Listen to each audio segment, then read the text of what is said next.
নমস্কাৰ আপোনালোক সকলোকে পুনৰবাৰ স্বাগতম নচমাই মছজিদ বন্ধুসকল পলকতে চামক আজি 9টা গুৰুত্বপূৰ্ণ খবৰ। প্ৰথমটো খবৰ, ৰাজ্যজুৰি মিয়া বিতৰ্কৰ মাজতে মুখ্যমন্ত্ৰী হিমন্ত বিশ্ব শৰ্মাৰ বৃহৎ ঘোষণা। বিধানসভাৰ মজিয়াত মিয়াসকলক লৈ বৃহৎ ঘোষণা কৰিছে হিমন্ত বিশ্ব শৰ্মাই।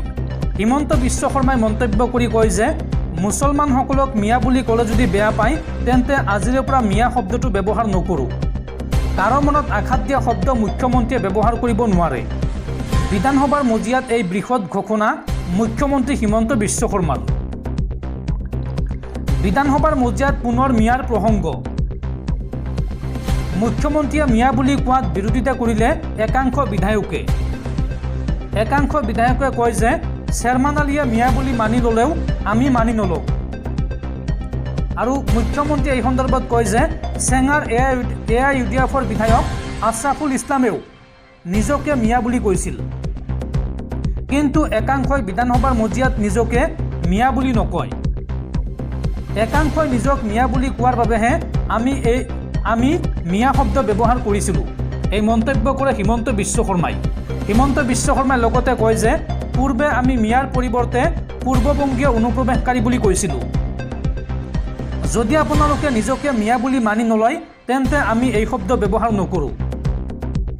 মিয়া শব্দ ক'লে আপোনালোকে ভাল পায় বুলিহে মই এই শব্দ কৈছিলোঁ। মিয়া শব্দটো সন্মানীয় শব্দ বুলি কৈ আহিছিলোঁ, কিন্তু এতিয়া যদি আপোনালোকে বিচৰা নাই তেন্তে মই এই শব্দ নকওঁ।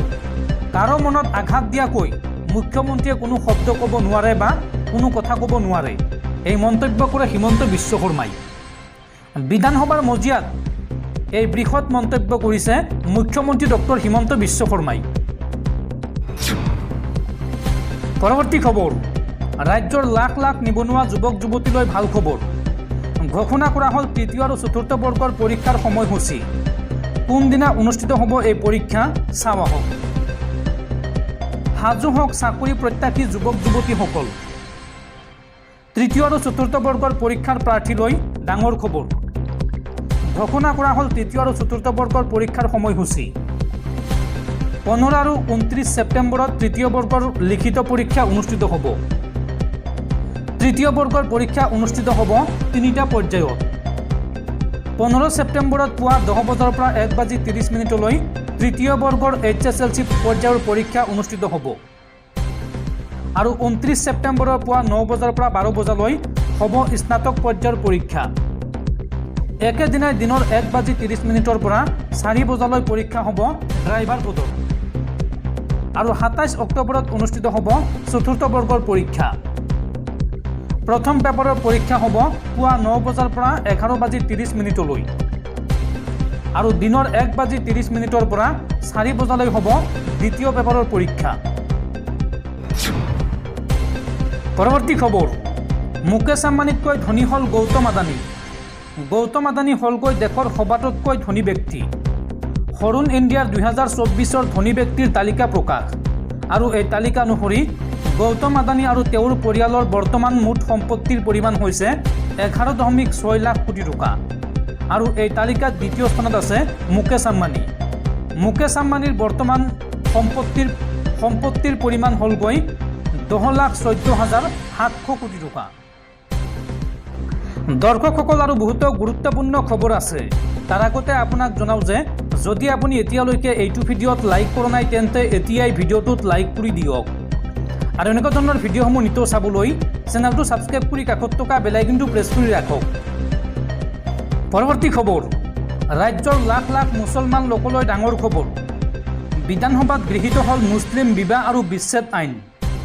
মুছলিম মেৰিয়েজ এণ্ড ডিভৰ্চেছ বিধেয়কত অনুমোদন ৰাজ্য চৰকাৰৰ। ৰাজ্যৰ লাখ লাখ মুছলমান লোকৰ বাবে ডাঙৰ খবৰ। বিলুপ্ত হ'ল অসমত কাজী প্ৰথা। আৰু গৃহীত হ'ল মুছলিম বিবাহ আৰু বিচ্ছেদ আইন। Assam compulsory registration of Muslim marriage and divorces বিধেয়কত অনুমোদন ৰাজ্য চৰকাৰৰ। আৰু কাজী অবিহনে সম্পন্ন হোৱা নিকাহৰ পঞ্জীয়ন ৰাজ্যত শীঘ্ৰেই হ'ব। প্ৰয়োজনত পঞ্চায়ত সচিবক প্ৰদান কৰা হ'ব মুছলিম নিকাহ পঞ্জীয়নৰ কৰ্তৃত্ব। আৰু পঞ্চায়ত সচিব পৰ্যায়লৈ গ'লে পঞ্জীয়নৰ বাবে দিব লাগিব মাচুল। মুছলিম পাৰ্চনেল আইন অনুসৰি 3গৰাকী মহিলাক নিকা কৰিব পাৰে এজন পুৰুষে। আৰু এই নতুন বিধায়কে এই ক্ষেত্ৰত সৃষ্টি কৰা নাই প্ৰতিবন্ধকতা। অৱশ্য এগৰাকীকৈ নিকা কৰিলে সুবিধা পাব পাৰে মুছলিম যুৱকে। এই সন্দৰ্ভত বিধায়ক ৰফিকুল ইছলামৰ আহ্বানত এই আশ্বাস মুখ্যমন্ত্ৰী হিমন্ত বিশ্ব শৰ্মাৰ। বিধেয়কখন সদনৰ বাছনি কমিটিলৈ প্ৰেৰণৰ আহ্বান ৰফিকুল ইছলামৰ। আৰু নৱেম্বৰ মাহত পুনৰ সংশোধন কৰা হ'ব এই বিধেয়কখনৰ। আৰু সংশোধনীৰ পূৰ্বে বিতৰ্ক কৰা বিধায়কক লৈ বৈঠকৰ নিৰ্দেশ মুখ্যমন্ত্ৰীৰ।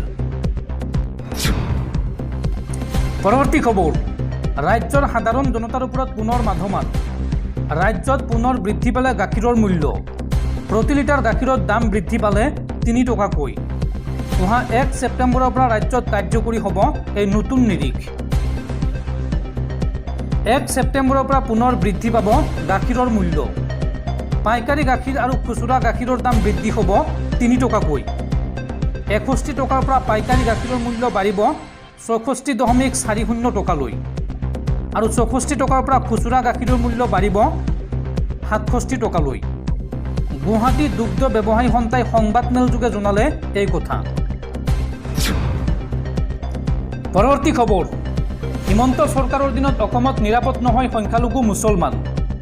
মুখ্যমন্ত্ৰী হিমন্ত বিশ্ব শৰ্মাৰ বিৰুদ্ধে 12 ছেপ্টেম্বৰত দেশৰ ৰাজধানী দিল্লী কঁপাবলৈ সাজু হৈছে আমছু। অসমত সংখ্যালঘু মুছলমানৰ নিৰাপত্তা বিচাৰি আন্দোলন কৰিব আমছুৱে। এই হুংকাৰ আমছুৰ সভাপতি ৰেজাউল কৰিম চৰকাৰৰ। মুখ্যমন্ত্ৰী হিমন্ত বিশ্ব শৰ্মাৰ বিৰুদ্ধে দেশৰ ৰাজধানী দিল্লী কঁপাবলৈ সাজু হৈছে সৌদ অসম সংখ্যালঘু ছাত্ৰ সন্থা চমুকৈ আমছু। মুখ্যমন্ত্ৰী হিমন্ত বিশ্ব শৰ্মাৰ বিৰুদ্ধে আন্দোলন কৰিব আমছুৱে। মুখ্যমন্ত্ৰী হিমন্ত বিশ্ব শৰ্মাৰ বিৰুদ্ধে 12 ছেপ্টেম্বৰত ৰাজধানী দিল্লী কঁপাবলৈ সাজু হৈছে আমছু। অসমত সংখ্যালঘু মুছলমানৰ নিৰাপত্তা বিচাৰি আন্দোলন কৰিব আমছুৱে। হিমন্ত চৰকাৰৰ দিনত অসমত নিৰাপদ নহয় মুছলমানসকল। মুখ্যমন্ত্ৰী হিমন্ত বিশ্ব শৰ্মাৰ মন্তব্যবোৰে ভাতৃঘাতী সংঘাত সৃষ্টি কৰিব। মুখ্যমন্ত্ৰী হিমন্ত বিশ্ব শৰ্মাৰ মন্তব্যবোৰে অসমৰ পৰিৱেশ বিনষ্ট কৰিব। মুখ্যমন্ত্ৰী হিমন্ত বিশ্ব শৰ্মাক প্ৰত্যাহ্বান জনাই ৰাজধানী দিল্লী কঁপোৱাৰ হুংকাৰ আমছুৰ সভাপতি ৰেজাউল কৰিম চৰকাৰৰ। পৰৱৰ্তী খবৰ, পুনৰ বিপদত NRCৰ প্ৰাক্তন ৰাজ্যিক সমন্বয়ক হিতেশ দেৱশৰ্মা। এইবাৰ মুখ্যমন্ত্ৰীক পিষ্টল আঁচনি ঘোষণা কৰাৰ আহ্বান জনাই বিপদত পৰিছে হিতেশ দেৱশৰ্মা। হিতেশ দেৱশৰ্মাৰ বিৰুদ্ধে এজাহাৰ দাখিল। NRCৰ প্ৰাক্তন সমন্বয়ক হিতেশ দেৱশৰ্মাৰ শেহতীয়া এক ফেচবুক পোষ্টে ৰাজ্যজুৰি ব্যাপক প্ৰতিক্ৰিয়াৰ সৃষ্টি কৰিছে।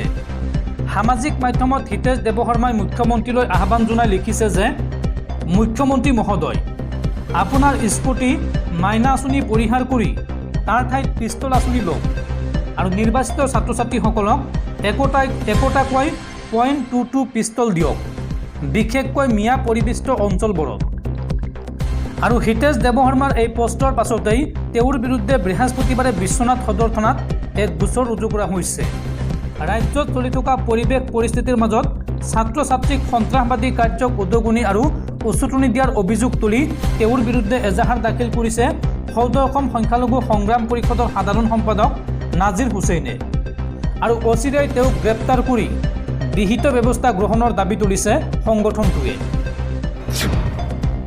পৰৱৰ্তী খবৰ, সদনত এইবাৰ চকুপানী পেলালে মুখ্যমন্ত্ৰী হিমন্ত বিশ্ব শৰ্মাই। চকুপানী পেলাই হিমন্ত বিশ্ব শৰ্মাই মন্তব্য কৰি কয় যে, এটা লুপ্ত হ'ব ধৰা সভ্যতাক মই প্ৰতিনিধিত্ব কৰিছোঁ।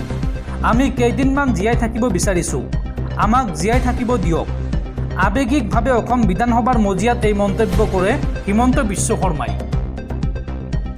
হিমন্ত বিশ্ব শৰ্মাক গালি পাৰি লাভ নাই, এই মন্তব্য কৰে মুখ্যমন্ত্ৰীগৰাকীয়ে। মুখ্যমন্ত্ৰীগৰাকীয়ে লগতে মন্তব্য কৰি কয় যে, এটা লুপ্ত হ'ব ধৰা সভ্যতাক মই প্ৰতিনিধিত্ব কৰিছোঁ। সদনত এইদৰে গৰজি উঠিল মুখ্যমন্ত্ৰী হিমন্ত বিশ্ব শৰ্মা। হিমন্ত বিশ্ব শৰ্মাই লগতে কয় যে, আমি কেইদিনমান জীয়াই থাকিব বিচাৰিছোঁ। চকুপানী পেলাই এই কথা মই কৈছোঁ। লুপ্ত হ'ব ধৰা জাতিয়ে চিঞৰি চিঞৰি জীয়াই থকাৰ অধিকাৰ বিচাৰিছে। ধুবুৰী, গোৱালপাৰা, দৰং, মৰিগাঁও, বৰপেটা, নগাঁও, সকলো আমাৰ পৰা গ'ল। আমাৰ লগত আগ্ৰাসী নহ'ব, আমি জীয়াই থকাৰ সংগ্ৰাম কৰিছোঁ আৰু শেষৰ দিনাখনলৈকে জাতি ৰক্ষাৰ বাবে মই যুঁজি যাম, এই মন্তব্য কৰে হিমন্ত বিশ্ব শৰ্মাই। পৰৱৰ্তী খবৰ, 2026-ৰ পূৰ্বে ভাঙিব হিমন্ত বিশ্ব শৰ্মাৰ চৰকাৰ আৰু চৰকাৰ ভঙাৰ আঁৰত থাকিব বিজেপিৰে লোক। হিমন্ত বিশ্ব শৰ্মা দলৰ ভিতৰতে অপ্ৰিয় হৈ পৰিছে বৰ্তমান। এই মন্তব্য কংগ্ৰেছী সাংসদ ৰকিবুল হুছেইনৰ। ক্ষমতা হেৰুৱাৰ ভয়ে খেদিছে হিমন্ত বিশ্ব শৰ্মাক আৰু যিকোনো মুহূৰ্ততে ভাঙিব হিমন্ত বিশ্ব শৰ্মাৰ চৰকাৰ। 2026-ৰ পূৰ্বে চৰকাৰ ভঙাৰ সম্ভাৱনা। বিজেপিৰ মানুহে ভাঙিব এইখন চৰকাৰ। বিজেপিৰ ভিতৰত অপ্ৰিয় হৈ পৰিছে হিমন্ত বিশ্ব শৰ্মা আৰু অস্থিৰ হৈ পৰিছে অসমৰ মুখ্যমন্ত্ৰীগৰাকী। আজমলৰ বুকচাত উঠাৰ দিন গ'ল হিমন্ত বিশ্ব শৰ্মাৰ আৰু ৰকিবুল হুছেইনৰ এই মন্তব্যক লৈ এতিয়া ৰাজ্যৰ ৰাজনৈতিক মহলত ব্যাপক চৰ্চা।